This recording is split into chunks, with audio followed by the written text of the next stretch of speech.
Hello everyone.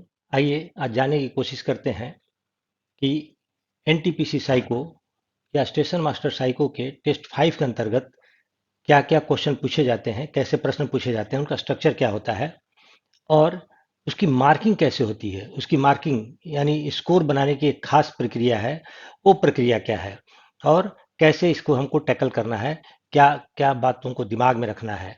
तो पांचवा test, इसे पर्सनालिटी टेस्ट के नाम से हम जानते हैं या व्यक्तित्व परीक्षण भी कहा जाता है। ये आपके क्वालिटी, आपके पर्सनालिटी की क्वालिटी, आपके व्यक्तित्व के गुण की जांच की जाती है। और इसके अंतर्गत जैसा कि निर्देश में लिखा हुआ है, दो विभिन्न आयामों का मूल्यांकन किया जाता है। दो व्यक्तित्व के दो विभिन्न आयामों, दो अलग अलग स्कोर के आधार पर किया जाता है। मतलब कि पर्सनालिटी के दो गुणों की जांच की जाएगी और उसके लिए दो अलग अलग स्कोर बनेंगे और दोनों ही में आपको पास होना जरूरी है, उत्तीर्ण होना जरूरी है। यानी कि एकमात्र ऐसा ये टेस्ट है जिसमें दो स्कोर बनाए जाएंगे और उन दोनों स्कोरों में पास होना जरूरी है। कहने का मतलब क्या हुआ कि टेस्ट कितने हैं? कुल कुल टेस्ट हैं 5, लेकिन स्कोर कितने बनेंगे? स्कोर बनेंगे 6, क्योंकि पांचवें टेस्ट में दो स्कोर बनेंगे और दोनों में पास होना है। दो गुणों की जांच होती, मतलब व्यक्तित्व के दो गुणों की जांच होगी और दोनों ही में अलग अलग आपको क्वालिफाई करना पड़ेगा। अगर किसी एक में भी डिस्क्वालीफाई कर जाते हैं तो फिर आपको प्रॉब्लम होगा, ये मानी जाएगी कि इस जॉब के लिए ये सुटेबिलिटी बिल्कुल सही नहीं है आप। और ये स्टेशन मास्टर और ट्रैफिक असिस्टेंट्स दोनों के लिए होता है। एक्चुअली मेट्रो के लिए भी साइको होता है, मेट्रो में कुछ एम्प्लॉय के लिए साइको का प्रोविजन है और मोटरमैन के लिए भी साइको का प्रोविजन है। मोटरमैन के लिए थोड़ा अलग तरह का साइको लिया जाता है। उसका क्वेश्चन थोड़ा अलग होता है पर्सनालिटी टेस्ट का। और लेकिन मेट्रो, रेलवे या फिर स्टेशन मास्टर या ट्रैफिक असिस्टेंट्स का पर्सनालिटी टेस्ट का क्वेश्चन काफ़ी मिलता जुलता, काफ़ी क्या सेम सिमिलर होता है, सेम होता है। अब आइए, किन किन बातों को ध्यान में रखना है आपको प्रश्न का उत्तर देते समय। तो सबसे इंपॉर्टेंट चीज है जो आपको ध्यान में रखना है कि सभी क्वेश्चंस को बनाना है, कोई भी प्रश्न छूटना नहीं चाहिए। तो ये रेड कलर में जो लिखा हुआ है, ये यहाँ पर साफ है इंस्ट्रक्शन में कि इस बात का पक्का ख्याल रखें कि कोई भी प्रश्न छूटने न पाए। जैसे हो सभी प्रश्नों का उत्तर दें और इसके बाद बीच वाले अनिश्चित उत्तरों का सहारा लेने की कोशिश न करें। इन पर तभी निशान लगाएं जब किनारे वाले उत्तरों 1 या 3 को आपके लिए देना सचमुच असंभव हो। देखिए, 3 ऑप्शन होते हैं इसमें, ऑप्शन 1, ऑप्शन 2 और ऑप्शन 3। और बीच वाला जो ऑप्शन होता है दोनों के, ये दोनों के बीच वाला अनिश्चित, अनिश्चित इसलिए बोलते हैं कि जैसे अब पहले का आंसर है हाँ या यस और तीसरे का आंसर है नो या नहीं, तीसरे का आंसर है नहीं, अब बीच वाले का आंसर हो जाता है अनिश्चित या कभी कभी या कह नहीं सकते। ये कभी कभी या कह नहीं सकते या अनिश्चित, कह नहीं सकते या अनिश्चित। तो ये इसका चुनाव बहुत कम करना चाहिए आपको। या तो पहले वाले को आंसर में ज़्यादा सेलेक्ट करना है या तीसरे वाले को। 3 ऑप्शन होंगे। इसका क्या वजह है हम आगे डिस्कस करेंगे। हाँ, और तीसरी जो इम्पोर्टेंट बात आपको ध्यान में रखनी है वो है, ऐसे ऐसा लग सकता है कि कुछ प्रश्न आप पर अच्छी तरह लागू ना होते हों, मतलब आपसे संबंधित ना हो, लेकिन फिर भी आपको उसको सच मानते हुए अपने आप को उस परिस्थिति में डालकर अपना उत्तर देना है।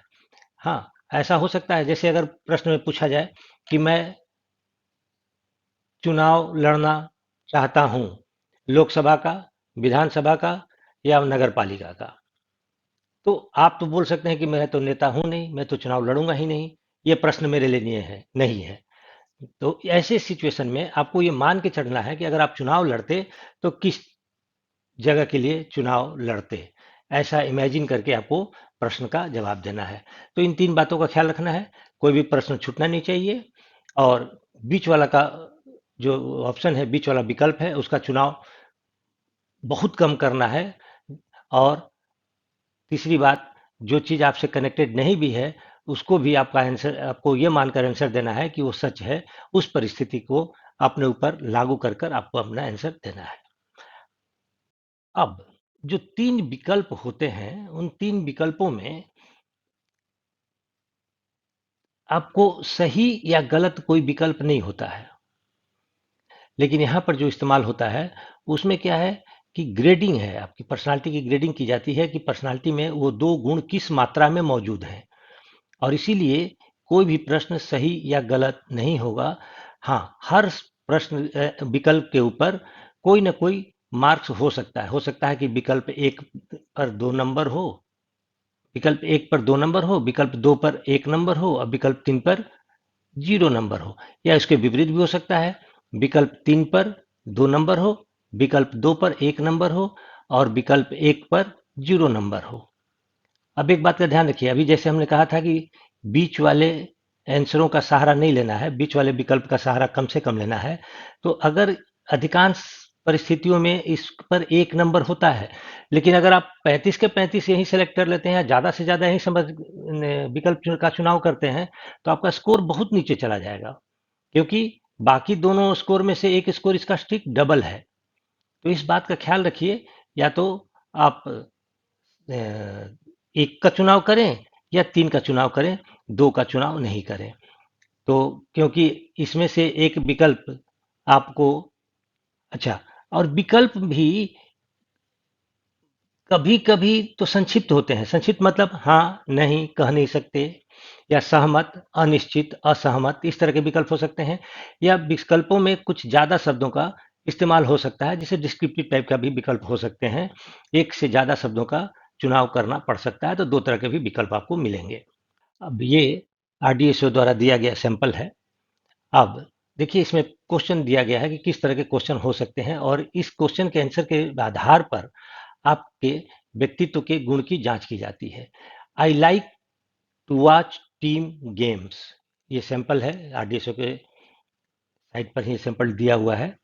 मैं टीम वाले खेलों को देखना पसंद करता हूं। अब हो सकता है कि आप अगर ए का चुनाव करते हैं तो आपको 2 नंबर मिले, कभी कभी 1 नंबर, या नहीं, अगर आप चुनते हैं तो उस पर आपको 0 मार्क्स मिलेगा। तो अब इस प्रश्न के माध्यम से आपके पसंद को जानने की कोशिश की जाती है कि आप ग्रुप वाले, टीम वाले कामों को पसंद करते हैं, ग्रुप में रहना पसंद करते हैं, या ग्रुप को आप नापसंद करते हैं, किस स्तर तक। अगर आप ग्रुप को पसंद करते हैं तो आपको 2 नंबर मिलेगा, अगर ग्रुप वाले जॉब में जाना चाह रहे हैं तब। और अगर आप कभी कभी लिखते हैं, यानी कभी ग्रुप पसंद करते हैं कभी नहीं करते हैं, यानी ग्रुप समाज या भीड़ भाड़ में कभी रहते हैं कभी नहीं रहते हैं, तो उसके लिए 1, और नहीं रहना चाहते हैं तो उसके लिए 0। तो इस तरह से इसकी मार्किंग की जाती है। एग्जैक्टली ये बताना संभव नहीं है क्यों, किस प्रश्न से किस क्वालिटी की जांच होगी, क्योंकि आरडीएसओ ने जो लिखा है 2 एट्रीब्यूट्स, 2 आयामों की जांच होगी, लेकिन वो 2 आयाम कौन कौन से हैं ये डिस्क्लोज नहीं किया हुआ है। मैं इन प्रश्नों के आधार पर सिर्फ आपको इतना बता सकता हूं कि इमोशनल स्टेबिलिटी एक हो सकता है, और दूसरा कि कंट्रोलिंग पावर, मतलब आप कितना ज़्यादा अनुशासन प्रिय हैं या कर्तव्यनिष्ठ हैं। तो ये 2 गुणों की जांच हो सकती है, और इन्हीं दोनों के लिए अलग अलग स्कोर बनेगा। यानी आप किस कितने कर्तव्यनिष्ठ हैं या कंट्रोलिंग पावर आपका कैसा है, उसके लिए एक स्कोर बनेगा। और कौन प्रश्न से किस चीज की जांच होगी ये बताना संभव नहीं है, और वो दोनों जम्बल्ड होगा। ऐसा नहीं है कि 1 से लेके 15 या 20 तक एक क्वालिटी की जांच हो और उसके बाद दूसरे क्वालिटी की जांच हो। वो प्रश्न जम्बल्ड होंगे, और उसके बेसिस पर स्कोर बनता है, रॉ स्कोर बनता है। फिर उसको एक दूसरे स्कोर में कन्वर्ट करना पड़ता है, तब जाके आपके पर्सनालिटी की क्वालिटी आती है। और ये सारी बातें समझा पाना संभव नहीं है, ये साइकोलॉजिस्ट लोग समझते हैं। और वो कैसे कैलकुलेशन होता है, इसका एक थोड़ा जटिल प्रक्रिया है। और इसीलिए जितने भी टेस्ट सीरीज आप दे रहे होंगे या टेस्ट में अपियर हो रहे होंगे, वहाँ पर सिर्फ आपको सही और गलत बताया जाता होगा। इस तरह से मार्किंग नहीं की जाती है जनरली, क्योंकि ये साइकोलॉजिस्ट लोगों का काम है और वही लोग करते हैं। और आरडीएसओ का जो साइको डायरेक्टरेट है, वो वहाँ के साइकोलॉजिस्टों का तैयार किया हुआ मनोवैज्ञानिकों का तैयार किया हुआ ये क्वेश्चनायर है, और उसके बेसिस पर मार्किंग करके वो आपके पर्सनालिटी की क्वालिटी चेक कर लेंगे। तो इसलिए ज़्यादा इसमें सोचने की जरूरत नहीं है कि कौन प्रश्न से क्या जांच किया जाएगा, ये समझ पाना आपके लिए संभव नहीं है। आप सिर्फ पढ़िए और अपने हिसाब से ऑनेस्टी के साथ आंसर चुनिए और उस आंसर पर टिक लगा दीजिए, और ये मान के चलिए कि वो सही या गलत नहीं हो रहा है, ग्रेड पर जा रहा है। ये 2 नंबर मिले या 1 नंबर मिले, या फिर हो सकता है कि कोई नंबर ना मिले, लेकिन ओवरऑल आपका स्कोर क्या होगा वो सब कैलकुलेशन करने के बाद ही पता चलेगा। मैं ऐसे लोगों को पसंद करता हूं जो गंभीर हों, दोनों के बीच हों, जल्दी दोस्त बना लेते हों। अब आप अगर जल्दी दोस्त बना लेने वाले प्रश्न ऑप्शन का चुनाव कर सकते हैं, तो हो सकता है कि इस पे 2 नंबर मिल जाए आपको। दोनों के बीच का तो 1 नंबर रहेगा ही रहेगा, और गंभीर हो उस पे हो सकता है कि अब ये पर्सनालिटी के ट्रेट, जॉब के लिए जिस तरह की पर्सनालिटी चाहिए उसके हिसाब से इस पे मार्किंग कर दी जाएगी। इस तरह से बाकी और भी कुछ सेट हमने आरडीएसओ के साइट से कलेक्ट किया था।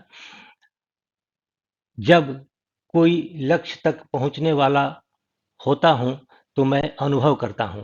when i am going to final when I am going to finish a goal, I feel nervous, in between, enthusiastic। Nervous, दोनों के बीच उत्साह। तो ये क्वेश्चन देख के ही पता चलता है कि इस प्रश्न के द्वारा आपका इमोशनल स्टेबिलिटी जांच करने की कोशिश की जा रही है।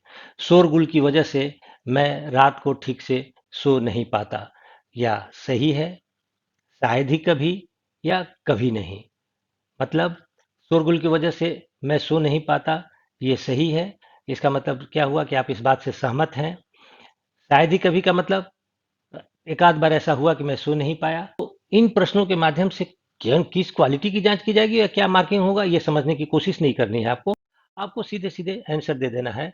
और लेकिन आंसर देने में सबसे इंपॉर्टेंट चीज किस बात का ख्याल रखिएगा कि ये सोचकर आंसर मत दीजिए कि क्या आंसर होना चाहिए, पहली बात। दूसरी बात, स्टेटमेंट को बहुत ध्यान से पढ़िएगा।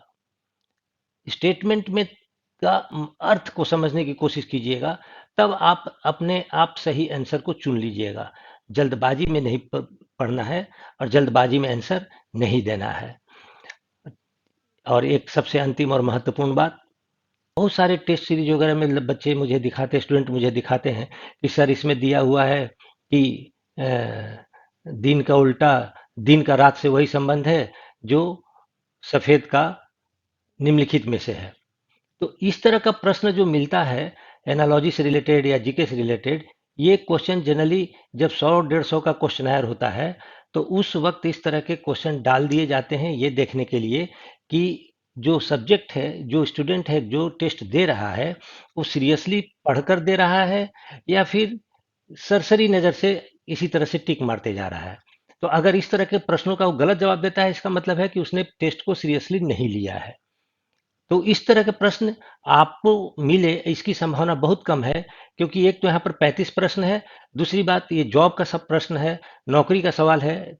तो सभी ये मान के चला जा सकता है कि सभी स्टूडेंट सीरियसली होकर एग्जाम देंगे और अच्छे तरह से पढ़कर एग्जाम देंगे। हाँ, स्टेटमेंट को ध्यान से पढ़िएगा। हिंदी में नहीं समझ में आए तो इंग्लिश में समझने की कोशिश कीजिए, इंग्लिश में नहीं समझ में आए तो हिंदी में समझने की कोशिश कीजिए, लेकिन एग्जैक्टली क्वेश्चन को अगर समझ लीजिएगा तो सही आंसर आप दे सकते हैं। ये 2 क्वेश्चन और है, और इस तरह से टोटल 6 क्वेश्चन हमने आरडीओ के साइट से कलेक्ट किया था, जो आपके सामने है। और इसका आंसर आप देंगे भी तो इसका सही स्कोरिंग कर पाना यहाँ पर संभव नहीं है। अगर आप चाहते हैं साइकोलॉजी या व्यक्तित्व परीक्षण या पर्सनालिटी टेस्ट के कुछ और प्रश्नों को सॉल्व करना, या किस तरह के प्रश्न पूछे जा सकते हैं और उस पर आपका स्कोर क्या हो सकता है, अगर ये टेस्ट करना चाहते हैं, तो आप मेरे वेबसाइट www सिद्धार्थ डायमेंशन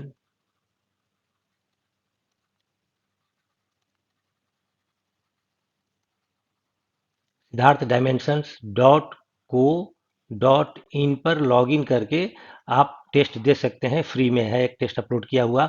या आप प्ले स्टोर से सिद्धार्थ डायमेंशन ऐप डाउनलोड कर सकते हैं, दोनों का लिंक डिस्क्रिप्शन में दिया हुआ है। आप वहां से जाकर एक टेस्ट देकर देख सकते हैं कि आपका स्कोर कितना आता है। आप जिस दिन टेस्ट देंगे, नेक्स्ट डे स्कोर आपको रॉ स्कोर आपको भेज दिया जाएगा। एनटीएस नहीं, आपका रॉ स्कोर कितना निकला ये आपको भेज दिया जाएगा। आप उस पर अपना इस परफॉर्मेंस चेक कर सकते हैं, देख सकते हैं। मिलते हैं नेक्स्ट वीडियो में। Thank you and best wishes.